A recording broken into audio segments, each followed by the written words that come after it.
जय हिंद दोस्तों, मैं नवीन शर्मा आपसे का स्वागत करता हूं। आशा करता हूं आप सब एकदम अच्छे हैं, एकदम बेहतरीन हैं। एक बार सारे प्यारे दोस्त बताएंगे आप सब कैसे हैं। उम्मीद करता हूं एकदम बेहतरीन होंगे, एकदम शानदार होंगे। और सारे दोस्तों को बहुत स्वागत।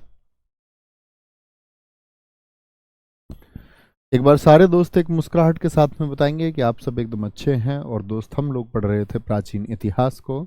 और प्राचीन इतिहास में कल मैंने आपको बताया था कि हम लोग बात करेंगे किस बारे में। जो आपका हम लोग पढ़ते आ रहे थे आपका मौर्य साम्राज्य के बारे में। मौर्य साम्राज्य से हमने शुरू किया था मगध के अंतिम समय को, और फिर हम उसको लेकर के आए थे गुप्त साम्राज्य तक।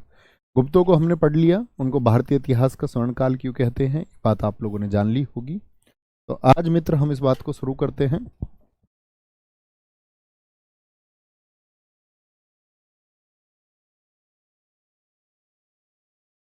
आगे आएंगे तो यहाँ पर देखेंगे दोस्त हम लोग आपका किसके बारे में। गुप्त काल के दौरान बने गए मंदिर। कौन से? गुप्त काल के दौरान मंदिर। गुप्त काल के जो टेम्पल हैं, ठीक है, गुप्त काल में जितने भी टेम्पल हमारे बनाए गए उनकी बात कर रहे हैं। जैसे एक आपका बना तिगवा का आपका विष्णु मंदिर। बहुत पूछा जाता है, इनके राज्य याद रख लें हैं कि तिगवा का मंदिर ये कहाँ पर स्थित है, तो हम कहेंगे जी आपका मध्य प्रदेश में। भूमरा का शिव मंदिर कहाँ पर है, ये मध्य प्रदेश में है। आपका दशावतार का मंदिर कहाँ पर है, झांसी देवगढ़ में है। कहाँ पर? झांसी देवगढ़ में स्थित है, ठीक है। बहुत इंपॉर्टेंट है, सबसे ज्यादा पूछा भी जाता है। एरण का विष्णु मंदिर कहाँ पर है? मध्य प्रदेश में है, मध्य प्रदेश में है आपका। और भीतर गांव लक्ष्मण मंदिर सबसे ज्यादा पूछा जाता है कि आपका, इसको हम बोलते हैं कि जो कानपुर में स्थित है भीतर गांव लक्ष्मण मंदिर, इसको बोलते हैं ईंटों का बना हुआ। क्या? कैसी ईंटों का? ईंटों का बना हुआ है, ईंटों का बना हुआ, ठीक है, ईंटों का बना हुआ, ठीक है। क्या बोलोगे? ईंटों का बना हुआ। क्या बोलेंगे जी? ईंटों का बना हुआ कहाँ पर स्थित है? ये कानपुर में स्थित है। कहाँ पर स्थित है जी? कानपुर में ये स्थित है, ठीक है। ये आपको पता ही होना चाहिए। आगे आते हैं, अजंता की गुफाएं किस काल में बनी। ये आपका अजंता की गुफाएं जिनकी कुल संख्या कितनी है? 29 है। मैंने कल के प्रैक्टिस सेशन में भी आपको गुफाओं की संख्या बताई है कि एलिफेंटा में 7 गुफाएं हैं आपका, ठीक है। अजंता में 29 गुफाएं हैं। ऐसी आप मुझे बता सकते हैं कि एलोरा में कितनी गुफाओं की संख्या है? ठीक है भाई साहब, बहुत सारा thank you, too much thank you and love you all. बहुत सारा, ठीक है, मत परेशान हो। बहुत सारा थैंक यू इतने सारे मैसेजेस के लिए, क्योंकि उसमें कुछ दिख नहीं रहा है और शायद एक रेलगाड़ी की गति के बराबर वो कमेंट चल रहे होंगे। तो टू मच थैंक यू, ठीक है। यहाँ अब आएंगे, क्लास पे फोकस करेंगे, थोड़ा सा बहुत ध्यान लगाएंगे। मैंने बोला कि अजंता की गुफाओं की संख्या 29 है। मुझे बताइए एलिफेंटा की गुफाओं की, जैसे कि हम बात करें आपका, मैंने बताया एलिफेंटा की गुफाएं हैं, ये भी कहाँ पर हैं आपका? एलिफेंटा की गुफाएं, इनकी संख्या है 7, ठीक है। ये भी आपका महाराष्ट्र में स्थित है। कहाँ पर है? महाराष्ट्र में स्थित है। जैसे हम बात करें आपका किसकी? एलोरा केव्स की। किसकी? एलोरा केव्स की हम बात करें, एलोरा केव्स कितनी है आपका? तो एलोरा केव्स 34 हैं। यूनेस्को में कब लिस्टेड हुई थी अजंता की गुफाएं आपका? क्या बोलेंगे जी? तो अजंता की गुफाएं किसने बनाई? क्या बोलोगे? गुप्त शासकों ने बनाई है। किसने? गुप्त शासकों ने। जो कहाँ पर स्थित है? संभाजी नगर, जिसका पहले नाम क्या था? औरंगाबाद। क्या बोलोगे? संभाजी नगर औरंगाबाद में स्थित है, ठीक है। औरंगाबाद में, मध्य प्रदेश में नहीं, ये महाराष्ट्र में है। MH लिखना, MH। क्या बोलेंगे? MH महाराष्ट्र में स्थित है। अभी हाल ही में दिल्ली पुलिस में पूछा गया कि आपका ये पूछा गया था प्रश्न कि महाराष्ट्र में जो प्रसिद्ध अजंता एलोरा एलिफेंटा की गुफाएं हैं कहाँ पर स्थित है। तो वहां ऑप्शन में उन्होंने महाराष्ट्र नहीं दिया था, महाराष्ट्र के किस जिले में है ये पूछा गया था। ये आपको पता होना चाहिए, ठीक है। क्या बोलेंगे जी? 29 है। अब इसके बाद आते हैं बच्चे हम गुप्तोत्तर काल के बाद में। जब गुप्तोत्तर काल किसको कहते हैं? गुप्त वंश के बाद में भारत की आपका या बोले शासन व्यवस्था पर मुख्य वंश कौन सा रहा। तो उससे पहले आपको जानना होगा, क्या जानेंगे देखना जरा ध्यान से। अगर मैं भारत की बात करता हूं, ठीक है, मैंने आपको अभी तक बताया था कि भारत का सेंटर क्या होता था, भारत का सबसे प्रमुख महाजनपद कौन सा था। तो आप कहेंगे भैया, क्या बोलेंगे? आप कहेंगे कि जी वो भैया हमारा क्या है? मगध था। मैंने कहा था कि राज्यों की स्थिति भी बदलती रही, और एक समय पर क्या हुआ, मगध का एक शहर कन्नौज, क्या बोलेंगे? कन्नौज सबसे ज्यादा व्यापारिक नगर हो गया। और कन्नौज क्यों हो गया? क्योंकि व्यापार कहां पर विकसित हुए? एक तो ये दोआब का क्षेत्र था, गंगा जमुना के बीच में उपजाऊ क्षेत्र था, एक भारत को उत्तर से दक्षिण की तरफ और पूर्व से पश्चिम का जोड़ने वाला मार्ग कहां से होकर के जाता था? कन्नौज से। तो सीधी सी बात है दोस्त, कोई भी राजा ये चाहेगा कि कन्नौज पर मेरा कंट्रोल रहे, चाहेगा कि नहीं चाहेगा, बताएंगे एक बार। तो ऐसे ही एक वंश की बात करेंगे जो कन्नौज पर आया था। उसको जानने के लिए आपको सबसे पहले जानना होगा थानेश्वर का पुष्यभूति वंश, जिसको हम वर्धन वंश कहते हैं। क्या कहते हैं? वर्धन वंश। कहाँ का है ये? थानेश्वर का। थानेश्वर कहाँ पर स्थित है ये? थानेश्वर पड़ता है हरियाणा में। तो एक छोटा सा दोस्त जानना कि ये लोग गए हरियाणा से कहां पर? यूपी। क्यों गए, कैसी स्थितियों में गए, वो मैं आपको बताऊंगा अभी। हरियाणा में कहां पर थे ये? थानेश्वर में।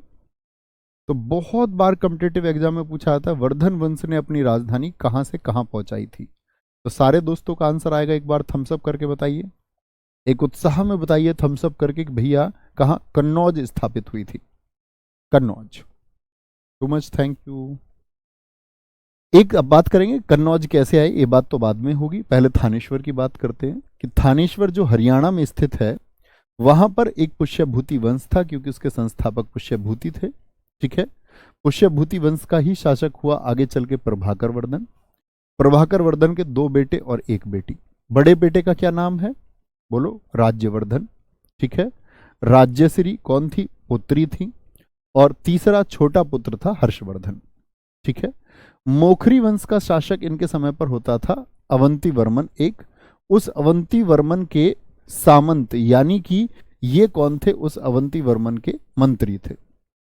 प्रभाकर वर्धन कौन थे? ये मंत्री थे। लेकिन प्रभाकर वर्धन ने अपने रिश्ते मजबूत किए और राजा के यहां अपनी लड़की राज्यश्री की शादी करा दी। क्या बोलेंगे? यहां देखेंगे ध्यान से। प्रभाकर वर्धन ने राज्यश्री की शादी अवंती वर्मन के पुत्र गृहवर्मन से करा दी। तो बताओ, एक मंत्री ने राजा से रिश्ता जोड़ लिया, तो रिश्तेदारी इनकी किससे जुड़ गई? यानी रिश्तेदारी आप कहेंगे भैया थानेश्वर से कन्नौज की हो गई। नो डाउट इतनी बात में, कोई दिक्कत नहीं।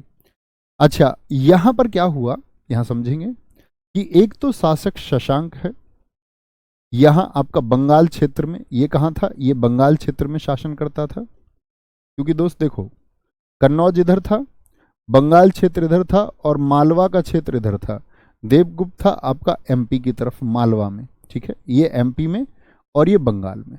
तो ये दोनों भी क्या चाहते थे कि भैया ये जो कन्नौज है, बंगाल वाला शासक B4 बंगाल और M4 एमपी वाला शासक, ये भी चाहता था कि भी कन्नौज पर, कोई भी चाहेगा जब कन्नौज इतना समृद्ध है, इतना उसकी प्रोस्पेरिटी है, इतना आलीशान है कि वहां कंट्रोल का मतलब होगा भारत पर कंट्रोल, भारत के मुख्य राजा कहलाओगे। ठीक है, आगे आएंगे। तो शशांक और देवगुप्त ने मिलकर गृहवर्मन की हत्या कर दी। तो कौन कौन मारा गया? गृहवर्मन। ये तो दामाद था थानेश्वर के लोगों का, तो ये मारा गया। और राज्यश्री, यानी आप देखेंगे दोस्त यहां पर शशांक ने क्या कर दिया? इसकी हत्या कर दी और इसकी पत्नी राज्यश्री को एब्डक्ट कर लिया, इसका अपहरण हो गया। अपहरण हो गया तो अपहरण के बाद में क्या होता है, ध्यान से समझना एक बार बात में। पिता कौन है राज्यश्री के? प्रभाकर वर्धन है। प्रभाकर वर्धन के समय हुनों ने आक्रमण किया था, जिसका दमन करने के लिए राज्यवर्धन को भेजा गया। ठीक है, अच्छा यहां पर क्या बात हुई? तो जब राज्यवर्धन को यहां पर भेजा गया आपका, तो इसी दौरान इसके पिता प्रभाकर वर्धन की मौत हो गई थी, इसी अभियान के दौरान। मतलब ये तो गया था अभियान पर और मौत किसकी हो गई थी? प्रभाकर वर्धन की। तो पिता क्या जीवित रहे? ये तो एक्सपायर हो गए। और कुछ समय बाद ही यहां पर देखना, जैसे ही पता चला राज्यवर्धन को कि मेरी बहन का अपहरण कर लिया, क्योंकि राज्यवर्धन बड़ा बेटा है, तो प्रभाकर वर्धन के बाद में गद्दी पर राज्यवर्धन आया। कुरंगक दूत से हर्षवर्धन ने अपने पिता प्रभाकर वर्धन और माता यशोमती यानी सती, वो सती हो गई, इनके पिता एक्सपायर हुए, तो ये जलती हुई चिता पर बैठ गई। सती की मृत्यु का खबर सुन के अपने राज्य में आते हैं। उस समय इनकी अवस्था थी, कहते हैं 15 वर्ष के आपका हर्षवर्धन थे, और ये क्या गए हुए थे? गुरुकुल में शिक्षा प्राप्त करने के लिए गए हुए थे। तो उस समय तक राज्य से संबंध नहीं थे, लेकिन एक दूत जाता है, मैसेंजर जाता है। क्या नाम है मैसेंजर का? कुरंगक। वह कहता है कि आपके पिता, उनका देहावसान हो चुका है और साथ में आपकी माता भी सती हो गई हैं। सती समझते हैं ना? थम्स अप कीजिए एक बार। समझते होंगे। तो ये मैसेज मिला। इधर राज्यवर्धन जो राजा के दायित्व में, उसको तो अपनी बहन का बदला लेना, बोलो मेरी बहन का अपहरण किसने कर लिया। ठीक है, तो राज्यवर्धन ने जाकर के क्या किया कि देवगुप्त की हत्या कर दी। अब मुझे बताइए देवगुप्त कहां पर था, एमपी में। बोला मेरी बहन का अपहरण करेगा। लेकिन जैसे ही ये शशांक को भी फिर पीटने जाता है, शशांक से भी युद्ध करने जाता है, कि शशांक भी क्योंकि शामिल था। शशांक ये वही शासक है दोस्त जिसने जब बौद्ध धर्म की प्रसिद्धि बढ़ रही थी तो इसने बोधि वृक्ष को कटवा दिया था। मैं आपसे जानना चाहूं कि महात्मा बुद्ध ने किस वृक्ष के नीचे ज्ञान प्राप्त किया, तो आप क्या कहेंगे। ठीक है, तो इसने जाकर के जैसे ही बोला कि मैं एक देवगुप्त को तो मार चुका, अब शशांक को जाके मारना बाकी है, लेकिन शशांक ने इसको वापस इसकी हत्या कर दी। तो यानी कि राज्यवर्धन भी मर गए, राज्यवर्धन के पिता प्रभाकर वर्धन भी मर गए, बहन का अपहरण हो चुका है, बचा कौन है। आप कहेंगे एक 16 वर्ष की उम्र इस समय हो चुकी हर्ष की, और वही हर्षवर्धन जो शुरुआती दिनों में गद्दी पर नहीं बैठना चाहता था, समय ने ऐसी ऐसी उसके सामने स्थिति पैदा की कि उसको गद्दी धारण करनी पड़ी। ठीक है, तो क्या बोलेंगे, इसका जन्म हुआ था 590। तो बहुत बार पूछा जाता है हर्षवर्धन गद्दी पर बैठा तब कितने साल का था। 590 में जन्म, 606 में गद्दी पर बैठा, तो भाई साहब कितने वर्ष का, 16 वर्ष का गद्दी पर बैठा। कहते इसके नजदीकी लोगों ने इसको बताया कि भाई तुमको इतना कायर नहीं बनना है। कहते हर्षवर्धन शुरुआत में कायर प्रवृत्ति का व्यक्ति था और गद्दी तक को उसने इनकार कर दिया कि मुझको राजा नहीं बनना है, यहाँ तो मौतें होती हैं। तो उसको समझाया गया कि भाई अब तो तुमको ही तय करना होगा, नहीं तो कुछ अब बचा नहीं है। जो लोग मरने थे मर चुके हैं, लेकिन अपनी बहन को बचाइए और राजधर्म का पालन कीजिए। ठीक है, इसकी पत्नी का नाम दुर्गावती है, गद्दी पे बैठा 606 में। शासन बताएंगे कितने वर्षों तक कुल रहा हर्षवर्धन का। तो कहने की बात है हर्षवर्धन गद्दी पर आ जाता है, और इसने गद्दी पर बैठने समय आपका किसको, शशांक को, जो बंगाल में गौड़ प्रदेश बोलते हैं इसको। शशांक जो पश्चिम बंगाल था, पहले दोस्त पश्चिम बंगाल को गौड़ प्रदेश भी कहा जाता था, पश्चिम बंगाल को गौड़ प्रदेश भी कहा जाता था। तो क्या बोलेंगे, गौड़ प्रदेश। ठीक है, पराजित कर दिया। दिवाकर मित्र बौद्ध भिक्षु की मदद से हर्षवर्धन ने अपनी बहन राज्यश्री को खोजा। किसने, दिवाकर मित्र को पता चलता है कि उसकी बहन जो अब तक कैद में थी वो कैद से छूट जाती है, और कैद से छुटते ही उसको क्योंकि ये पता चलता है कि मेरे पति की हत्या हो चुकी, तो वो कहती है कि मेरा जीवन अब किस काम का है, तो मुझे भी सती होना होगा। क्योंकि सती प्रथा उस समय तक बहुत हद तक मौजूद थी। पति खत्म हुआ तो महिलाएं स्वयं को सती करने के लिए चलती थीं, तो वह भी चल रही थी। कहते उस समय एक दिवाकर नाम के भिक्षु ने बताया कि तुम्हारी सिस्टर ऐसे ऐसे सती होने के लिए जा रही हैं, तो उसकी मदद से उन्होंने खोजा उसको, और खोज करके वापस अपनी बहन को समझाया, और कहते हैं कि अपनी बहन के साथ गद्दी पर बैठे। बौद्ध भिक्षु की मदद से हर्षवर्धन ने अपनी बहन राज्यश्री को खोजा। हर्षवर्धन को साहित्य का सम्राट कहते हैं, क्योंकि उसने साहित्यिक लोगों को बहुत आश्रय दिया। राजधानी इसकी कन्नौज रही, कन्नौज को ही हम कान्याकुब्ज कहते हैं। जो दोस्त लिख रहे हैं सर हम कन्नौज से हैं, बहुत स्वागत है दोस्त, कोई ना कोई कहीं ना कहीं से है। ठीक है, हर्षवर्धन को पुलकेशिन ने हराया था, ये बात देख लेना। जीता कौन है ये बता दो बस मुझे। तो हर्षवर्धन को हराया है, तो जीता कौन है, पुलकेशिन। तो उत्तर भारत में आप कहेंगे भैया कन्नौज पर यानी कि जैसे ही नॉर्थ इंडिया की तरफ हर्षवर्धन का, नॉर्थ की तरफ हर्षवर्धन का साम्राज्य अच्छा हो गया, तो यहां साउथ की तरफ चालुक्य वंश का शासक था एक पुलकेशिन, चालुक्य वंश का, आप पढ़ेंगे उसको भी, चालुक्य वंश को भी। तो पुलकेशिन यहां दक्षिण में था, नर्मदा नदी के नीचे पुलकेशिन यानी चालुक्य वंश था। तो हर्षवर्धन जब उत्तर भारत को जीत लेता है, तो हर्षवर्धन योजना बनाता है कि मुझको दक्षिण भारत की तरफ अब चलना चाहिए। तो दक्षिण भारत चलने की तरफ वो प्रयास करता है 618 एडी में। यानी अगर मैं पूछूं हर्षवर्धन ने गद्दी पर बैठने के किस वर्ष में दक्षिण की तरफ अभियान करने की योजना बनाई थी, तो 606 में गद्दी पर बैठा। तो आप कहेंगे भाई लगभग 12 वर्ष बाद उसने योजना बनाई कि मुझको दक्षिण को जीतना चाहिए। लेकिन दक्षिण को क्या वह जीत पाया, तो आप कहेंगे नहीं। नर्मदा नदी के तट पर बहुत इंपॉर्टेंट क्वेश्चन बनता है, क्या बोलेंगे आपका, हर्ष को किसने हरा दिया था। हर्ष और हर्षवर्धन एक ही हैं दोस्त। ठीक है, आगे कोई दिक्कत कोई परेशानी। हर्षवर्धन के नाटकों की बात करते हैं, कि मैंने बताया हर्षवर्धन की साहित्य में बहुत रुचि थी। उसने 3 नाटक लिखे हैं, नागानंद, रत्नावली और प्रियदर्शिका, बहुत इंपॉर्टेंट। कुछ लोग कहते हैं कि ये आपका हर्ष ने नहीं लिखे, इन नाटकों को लिखने का श्रेय कवि धोई को जाता है। एक कवि धोई है जिसकी पुस्तक का नाम है पवन दूत, लेकिन बहुत सारे इतिहासकार कहते हैं नहीं। क्या बोलेंगे, इनकी रचनाएं किसने की, हर्ष ने। और कभी भी कॉम्पिटिटिव एग्जाम में क्वेश्चन पूछा जाएगा तो आपको लिखना भी यही है कि नागानंद के रचयिता कौन है। बहुत बढ़िया, 12 वर्ष ठीक उत्तर आया Rajesh Kumar ji, too much thank you मेरे दोस्त। हर एक बच्चे को बहुत सारा थैंक यू। ठीक है, आप सबके जिसके हैप्पी बर्थडे उनको हैप्पी बर्थडे इन एडवांस, सारे लोगों को। आगे क्या बोलेंगे, ये नाटक किस भाषा में लिखे गए, संस्कृत में। हर्षवर्धन के दरबारी कवि कौन है, बाणभट्ट। बाणभट्ट, ये मैंने आपको प्रैक्टिस सेशन में भी कराया है 3 बजे। बाणभट्ट, क्या बोलोगे, बाणभट्ट की रचना का नाम है कादम्बरी। ठीक है, और हर्षचरित्र। हर्षचरित्र को उन्होंने 8 भागों में लिखा है और प्रत्येक भाग को उच्छ्वास कहते हैं। ये रहे 8 भाग। शुरुआत के 3 भाग कहते हैं इसमें बाणभट्ट ने लिखे हैं, और बाद वाले जो 5 भाग हैं वो आपका हर्षवर्धन ने लिखे हैं। किसके, हर्षचरित्र के। लेकिन इसका मतलब ये नहीं कि बहुत सारे दोस्त सोचेंगे कि वहां पर हर्षवर्धन की एक मदद है, तो ये एक प्रश्न ना लिख देना कभी, बोलो हर्षचरित्र को किसने लिखा और सोचो लॉजिक लगाओ कि यार 3 भाग तो लिखे बाणभट्ट ने, 5 हर्षवर्धन ने, तो हर्षवर्धन नहीं। किताब का नाम पूछा जाएगा तो बाणभट्ट लिखना है। ठीक है, बाणभट्ट लिखना है। एक इनके दरबार में थे क्योंकि साहित्य सम्राट हैं। क्या बोलेंगे, मयूर भट्ट, जिन्होंने सूर्य शतक और मयूर शतक लिखी है। एक मतंग दिवाकर हैं जिनकी कोई पुस्तक नहीं है। भर्तृहरि किसके दरबार में रहते थे, हर्षवर्धन के दरबार में रहते थे।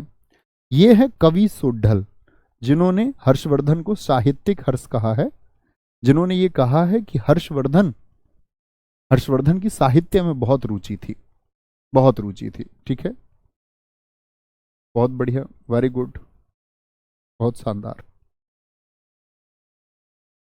कोई दिक्कत, इतनी बात समझ में आई कि हर्षवर्धन किन परिस्थितियों में अपने भाई राज्यवर्धन, बहन राज्यश्री और अपने जो पिता थे प्रभाकर वर्धन उनकी मौत, राज्यवर्धन की मौत और बहन अपहरण के बाद में, राज्यश्री का अपहरण के बाद में बैठा। राज्य से इनका कन्नौज से रिलेशन कैसे जुड़ा था, तो आप क्या बोलेंगे, भैया जो इनकी बहन थी राज्यश्री, उनकी शादी हुई थी कहां पर, कन्नौज में। कन्नौज में किससे हुई थी, ग्रहवर्मन से। ग्रहवर्मन के पिता कौन थे, अवंती वर्मन, जो क्या थे, कन्नौज में कौन से वंश का शासन होता था। मैं आपसे पूछूं कि वर्धन वंश से पहले कन्नौज में किस वंश का शासन था, तो आप कहेंगे भैया मोखरी वंश का शासन था, मोखरी वंश का। बहुत थैंक यू प्रीति, भाविन बहुत थैंक यू। ठीक है, आगे आएंगे। अब आते हैं हर्षवर्धन के समय पर हेनस्वांग आया। हेनस्वांग कहां से आया, चीन से आया। इससे पहले कौन सा चीनी यात्री आया था जिसको हम प्रथम चीनी यात्री कहते हैं। मैं आपसे क्वेश्चन पूछता हूं, बताएंगे तो कहेंगे भैया प्रथम चीनी यात्रा कभी भी पूछा जाएगा तो हम फाइयान को कहेंगे। ठीक है, फाइयान को। फाइयान का कार्यकाल भी बताना, वो आया था आपका 399 से 414। ये उससे लगभग अगर बात करूं 200 वर्षों के बाद में आया, 630 से 45। इसको यात्रियों का राजकुमार कहते हैं, प्रिंस ऑफ पिलग्रिम्स कहते हैं।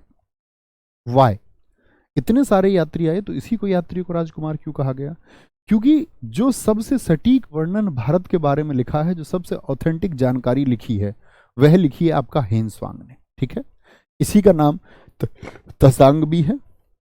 ये भारत में 15 वर्षों तक रहा, 36 से 45। 18 महीने ये नालंदा में महायान शाखा का अध्ययन किया इसने। ये सब लोग नालंदा ही आते थे क्योंकि नालंदा क्या था, ऑक्सफोर्ड ऑफ महायान। मैंने आपको बताया कि वह महायान शिक्षा का बड़ा केंद्र था। ठीक है, इसके जब ये आया था हेनस्वांग, यहाँ पर इसके कुलपति कौन थे, सीलभद्र। और विद्यार्थी और शिक्षक का जो अनुपात होता था वह होता था, उस समय इसने लिखा है नालंदा में 5:1, यानी एक शिक्षक पर 5 विद्यार्थी रहते थे। यानी एक शिक्षक की जिम्मेदारी होती थी कि वह 5 विद्यार्थियों को बेहतर बनाए और उनके अंदर नॉलेज ट्रांसफर करे ताकि वो और लोगों को नॉलेज दे पाए। ठीक है, ये भारत आया तो मैंने कहा कि इसका सबसे ऑथेंटिक माना जाता है, जो इसने डिस्क्रिप्शन दिया है, वर्णन दिया है। तो ये कौन सी पुस्तक है, सीयू की। मैं आपसे पूछूंगा एक बार दोस्त, मुझे फाहियान की पुस्तक का नाम बताएं आप लोग। फाहियान की बुक का क्या नाम है, सारे दोस्तों का आंसर आना चाहिए।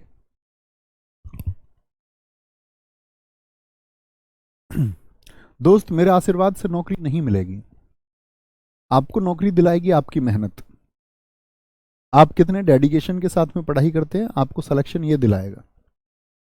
ठीक है, और मैं क्या आपको पढ़ाता हूं, आप उसको पढ़ते हैं नहीं पढ़ते, सिलेक्शन ये दिलाएगा। आशीर्वाद सिलेक्शन नहीं दिलाएगा। गुरुजी का तो पढ़ाया हुआ, माता पिता का आशीर्वाद मांगिए, है ना, उनको वंदन कीजिए। हेनस्वांग की जीवनी किसने लिखी है? विहली नामक एक लेखक हुआ है, उसने लिखा है। सीयू की पुस्तक के बारे में लिखा है, ठीक है। यहां पर देखेंगे क्या क्या इसने अपनी पुस्तक में बोला। हिंसवांग ने व्यापार का सबसे महत्वपूर्ण नगर किसको बताया? कन्नौज को। दक्षिण में किसको बताया था? तमिलनाडु में पड़ता है कांची, यानी ये तो उत्तर का हो गया कन्नौज, और ये तमिलनाडु का कांची। हर्षवर्धन की सेना को उसने कहा ये चतुरंगिणी सेना थी। चतुरंगिणी सेना का मतलब पैदल आपका, ठीक है, पैदल सेना, फिर आपके क्या तीरंदाज आदि, फिर घोड़े, फिर हाथी सवार सेना। और हर्ष का नाम इसने क्या कह के पुकारा है? हर्ष को इसने कहा है शिलादित्य। क्या बोलेंगे? हर्ष को इसने शिलादित्य कहा है। ओके। फाक्यों की, सारे दोस्तों ने ठीक आंसर दिया, वेरी गुड, बहुत शाबाश। फाक्यों की। हर्ष की सेना में अरब सेना के जो सेनापति थे उसको बोलते थे हम अरब सेना, यानी कि अरब सेना बोलते थे एक बड़ी सेना को। जैसे आप लोगों ने सुना अक्षोहिणी सेना। अक्षोहिणी का मतलब क्या होता है? लाख। और जैसे ही उस समय की सेना अरब सेना होती थी कि 10 लाख की सेना को अरब सेना बोलते थे। अक्षोहिणी का मतलब होता है लाख। जैसे आप एक चीज पढ़ते होंगे, महाभारत का युद्ध हुआ, कौरव और पांडवों के बीच युद्ध हुआ, तो कौरवों की तरफ से 11 लाख और पांडवों की तरफ से 7 लाख लोग थे, ठीक है। हर्षवर्धन के कार्य, महामोक्ष परिषद का आयोजन। महामोक्ष परिषद क्या होती थी? प्रत्येक 5 वर्ष में इसने 2 जगह इसको आयोजित कराया, एक तो पहले प्रयाग में और एक कन्नौज में, दोनों यूपी में हुई। महामोक्ष परिषद क्या थी कि इसमें बहुत सारे लोगों को बुलाया जाता और एक दान की प्रक्रिया की जाती थी। दान की प्रक्रिया में ये कहा जाता है कि जो आपका साहित्यिक हर्ष था वह राज्य में जो रेवेन्यू आता था उसको लोगों की मदद में क्या करता था? बांट देता था। और हम लोगों ने छोटी कक्षाओं में पढ़ी है कि एक दिन तो स्थिति ऐसी आई कि हर्षवर्धन के पास बचे हुए एक व्यक्ति को देने को कुछ ना रहा, तो हर्षवर्धन ने अपने वस्त्र ही उस व्यक्ति को दे दिए। तो उतना वो दानी भी रहा हर्ष, ठीक है। एक तो महामोक्ष परिषद जानी जाती है, एक आपका कुंभ मेले की शुरुआत। कुंभ आप लोग जानते हैं ना, कहां पर लगता है कुंभ? भैया 4 जगह पर लगता है। कितने सालों में लगता है कुंभ, बताना जरा। प्रयागराज यूपी में, ठीक है। गंगा यहाँ कहां पर लगता है? ये संगम पर लगता है, संगम पर लगता है आपका। और यहाँ के बारे में बता देना चाहूंगा मैं भाई साहब, इस संगम की धरती के बारे में, कि आरडब्ल्यूए की टीम कल यहाँ पहुंच रही है, कल सुबह 11 बजे। तो आप लोग भी, उम्मीद करूंगा कि केपी ग्राउंड में आना ना भूलें। आप सब लोगों को एड्रेस पता ही होगा प्रयागराज का। हरिद्वार में कहां पर है आपका? यहाँ गंगा नदी के किनारे। नासिक में बताइए दोस्त आपका गोदावरी नदी के किनारे। और उज्जैन में शिप्रा नदी के किनारे क्या कुंभ का आयोजन किया जाता है? शिप्रा नदी के किनारे। नासिक में गोदावरी रिवर के किनारे, हरिद्वार में आपका गंगा जी के किनारे, ठीक है। अर्धकुंभ 6 वर्षों में लगता है, कुंभ 12 वर्षों में, महाकुंभ का नंबर आता है 24 वर्षों। अब समझिए, कुंभ का मतलब होता है गढ़ा। क्या होता है? घड़ा। कुंभ का क्या मतलब होता है? घड़ा। मैंने आपको एक बात बताई थी भगवान विष्णु जी के समय कि भैया समुद्र मंथन किया देवताओं ने और आपका राक्षसों ने मिलके, वासुकी सांप को लपेटा। यहां क्या आपका बोलेंगे, बीच में क्या था? मदराचल पर्वत था। एक तरफ असुर लगे हुए थे, जैसे दूध को मथुर जाता है, दूध को करते ना ऐसे बिलोते हैं दूध को। और एक तरफ कौन थे? देवता। ये बीच में वासुकी सर्प था, ये मदराचल पर्वत था। और भगवान विष्णु जी का कौन सा अवतार है जो कच्छप है, कछुआ है, जिसने बेस दिया था इसको कि ये जो पर्वत है ये हिल ना पाए। तो समुद्र में मंथन हुआ, तो समुद्र के मंथन से निकलना क्या था भैया? नेक्टर, अमृत निकलना था। और ये था जो उस अमृत को धारण कर लेगा वो हमेशा हमेशा के लिए जी जाएगा। तो ये जब आपका क्या बोलेंगे अमृत निकल गया, तो उसको किसने, बहुत सारी चीजें मैंने आपको बताई थी क्या क्या इससे निकला। तो असुरों ने जब इसको धारण कर लिया और जैसे ही पता चला भगवान विष्णु जी को, तो उन्होंने चक्र चला दिया। जिस असुर ने, जिस राक्षस ने उसको पिया तो उसकी गर्दन काट दी। अब उससे एक सिद्धांत निकला कि अमृत की बूंदें इन 4 जगह पर गिरी हैं। कहाँ? हरिद्वार, प्रयाग, नासिक और उज्जैन। तो वो अमृत जो छीना चपटी में एकदम से उससे गिरा, तो अमृत की बूंदें जहां जहां गिरी वहां वहां पर क्या होता है? कुंभ का आयोजन होता है, ठीक है। हर्षवर्धन के पुत्रों ने शासन किया, क्या नाम है उनके? वागवर्धन और कल्याणवर्धन, ठीक है। फिर इनके ही मंत्रियों ने उनको मार दिया था। कोई दिक्कत, कोई परेशानी? सर जी यूकी का क्या मतलब होता है दोस्त? वो चाइनीज भाषा है, उसको मत समझिए, पहले हिंदी पर अपनी पकड़ बनाइए। सी यू की, फाक्यो की, वो चाइनीज में नाम है उनके, उनको बस हिंदी में लिख देते हैं।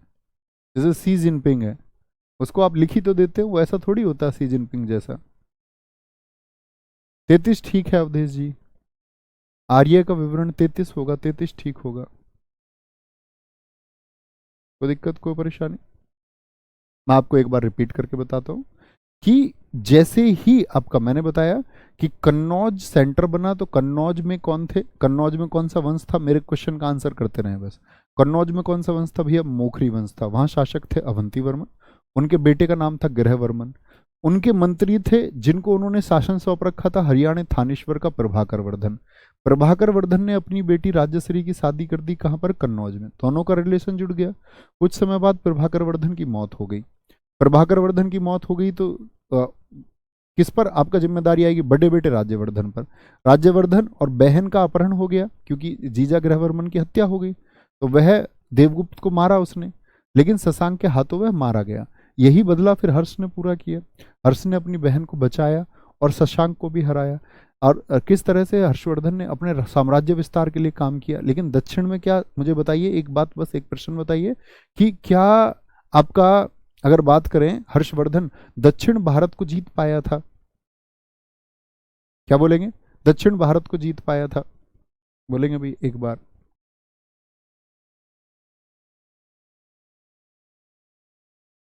बोलेंगे कोई दिक्कत? सर जी ये कैसे पता जी अमृत अमृत गिरा था? दोस्त ऐसे तो मुझे भी नहीं पता है ना कि आप पैदा हुए थे कि नहीं हुए थे, लेकिन मैं मान रहा हूं कि आप मौजूद हैं अगर कमेंट सेक्शन में है तो। हर चीज में प्रश्न चिन्ह नहीं लगाना है। कैसे मानना है उसको, वो तो मानना ही होगा, वो प्राचीन पौराणिक कथाएं हैं। ऐसे काम नहीं चलेगा कि हर चीज पे प्रश्न चिन्ह लगाएंगे। अब मैं इस पे ही प्रश्न सोचा, अर्धकुंभ तो पहली बार कुंभ इसको किसने पुकारा होगा, कौन वो आदमी रहा होगा, कुंभ ही क्यों कहा? क्योंकि घड़े के रूप में क्या आया? अमृत बाहर आया। तो भैया घड़े के रूप में ही क्यों आया? और अमृत ही क्यों है जो बचाएगा, कुछ और क्यों नहीं है? तो ऐसे सवाल करोगे तो फिर तो मूर्ख कहलाओगे दोस्त, है ना? ठीक है, हर्षवर्धन के पुत्र कौन है? भाग्यवर्धन और कल्याणवर्धन। ये हर्ष के बारे में जानकारी थी। और आज हम अपना जो प्राचीन इतिहास का मुख्य सेगमेंट था उसको खत्म कर चुके। अगली क्लास में हम पढ़ेंगे अरब आक्रमण से। कहाँ से? अरब आक्रमण से पढ़ेंगे, ठीक है? और दोस्त ये कल का है आपका सुबह 11 बजे, 25 नवंबर को आरडब्ल्यूए टीम, जिनको नहीं पता है, major Ranjit Singh sports complex, KP ground, near medical Chauraha. तो उम्मीद करूंगा जो अपने छात्र प्रयागराज के छात्र होंगे वो जरूर मिलेंगे दोस्त। उत्सुक हैं क्योंकि यहाँ हमको सिर्फ कैमरा देखना है। कमेंट की स्पीड इतनी तेज होती है आप लोगों की कुछ दिखता ही नहीं है, कौन क्या कहता है क्या नहीं कहता है। जब आप सामने होते हो तो ताकत मिलती है। उम्मीद करूंगा जो लोग वहाँ के होते हैं वह जरूर आएंगे, जरूर मिलेंगे। ख्याल रखिए अपना, बहुत सारा, बहुत शानदार। एंड अगेन थैंक यू सारे पॉजिटिव मैसेजेस का, बहुत थैंक यू, बहुत सारा प्यार। आगे बढ़ते रहिए और अपने रिवीजन को मस्ट, जितना पढ़ा उतना रिवीजन होना चाहिए, ठीक है? अभी आपकी परीक्षा में आप लोग समझ सकते हैं कि यूपीएसआई में भी आपका काफ़ी टाइम है। अगर हम बात करें आपका लगभग यूपीएसआई में आपको मेरे अकॉर्डिंग 6 से 7 महीने मिल ही जाएंगे, आराम से मिल जाएंगे। और आपका भी एग्ज़ाम अभी 4 महीने आपको भी मिलेंगे, ठीक है? 4 तो नहीं, 3 तो मान लीजिए जीडी वाले बच्चे भी। बहुत सबसे ज़रूरी होगा रिवीजन कौन कितना अच्छा करता है। तो जिस चीज़ को पढ़ा करो उसको, मैंने आपको बताया स्कैन टेक्निक के बारे में, उसको फॉलो करो, ठीक है? ख्याल रखिए। जय हिंद, जय भारत, जय माँ सरस्वती। मिलते हैं दोस्त बहुत जल्दी आपका, यानी कि जब आपका कल तो हम लोग निकल जाएंगे, आज शाम को निकल जाएंगे प्रयागराज के लिए, तो मंडे मिलेंगे। ओके, थैंक यू, नमस्ते।